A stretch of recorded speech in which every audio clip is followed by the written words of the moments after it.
اعوذ باللہ من شر الشیطان اللعین الرجیم بسم اللہ الرحمن الرحیم الحمد للہ الذی ہدانا لہذا وما كنا لنہتدی لولا ان ہدانا اللہ لقد جاءت رسل ربنا بالحق الصلاة والسلام والمرسلین النبی المؤید والرسول المحمود الأحمد المصطفى الأمجد بالقاسم محمد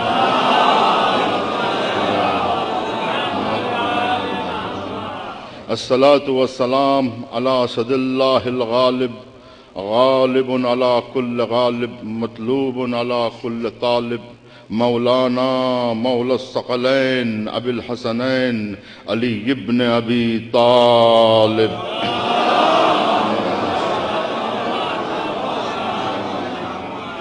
الصلاة والسلام على طیبین الطاہرین الذین اذهب عنهم الرجس وطہرهم تطہیرا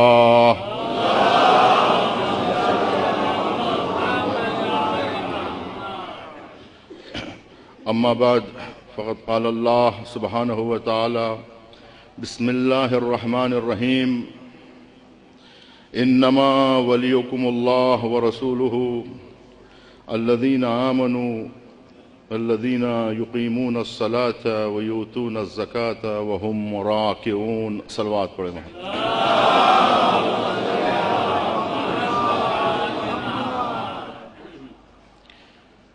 یہ عظیم الشان اور عقیدت سے سرشار اجتماع جس میں اہل دانش اہل علم اہل فکر و نظر موجود ہیں قابل ستائش اور اس سال جو اتنا عظیم علم آپ نے نصب کیا یہ بھی لائق تحسین ہے مگر اگر مقایسہ کیا جائے شہدائے کربلا سے تو یہ ناچیز نذرانہ ہوگا ان کا جو ہم پر احسان ہے اور جو اللہ سبحانہ و تعالی نے ہم پر جو نعمتیں نازل کی ہیں ان نعمتوں کو اگر ہم شمار کرنا چاہیں تو ہرگز شمار نہیں کر سکتے اور بالخصوص ہماری قوم پر اور ہم پر جو الطاف اور عنایات پروردگار ہے اس کا شکریہ تو ادا ہی نہیں کیا جا سکتا یوں تو اللہ کی کسی بھی نعمت کا شکریہ ادا کرنا مشکل ہے کیونکہ توفیق شکر جو ملتی ہے وہ خود اللہ کا شکر ہے ہم جدھر بھی دیکھتے ہیں سب کے سب اللہ کی نعمتیں ہیں جس میں ہم گھرے ہوئے ہیں چاہے وہ زمین کا فرش ہو کہ آسمان کا شامیانہ ستاروں کی شمع ہوں کہ آفتاب و مہتاب کی قندیلیں بے آب و گیاہ ریگستان ہو یا لہرتا ہوا سمندر کروٹیں لیتا ہوا صحرا ہو کہ بل کھاتی ہوئی زلف سنبل غرض کے کائنات کی ہر شے اللہ کی نعمت ہے دریا کی روانی سمندر کی وجدانی بادل کا شور ہواؤں کا زور اور یہ ساری طاقتیں ساری کی ساری نعمتیں جس کا ہم شکر ادا نہیں کر سکتے لیکن یہ ساری نعمتیں ایک طرف نعمت رسالت و نعمت ولایت ایک طرف کیونکہ ہر نعمت مادی نعمت ہے اس کا فائدہ انسانی جسم کو پہنچتا ہے روح انسانی سے اس کا کوئی تعلق نہیں ہے اسی لیے اسے نعمت کہا گیا اور جو نعمت نبوت و رسالت ہے اسے منت کہا گیا نعمت نہیں کہا گیا وَلَقَدْ مَنَّ اللَّهُ عَلَى الْمُؤْمِنِينَ إِذْ بَعَثَ فِيهِمْ رَسُولًا مِّنْ أَنفُسِهِمْ لَقَدْ مَنَّ اللَّهُ یہ اللہ کی طرف سے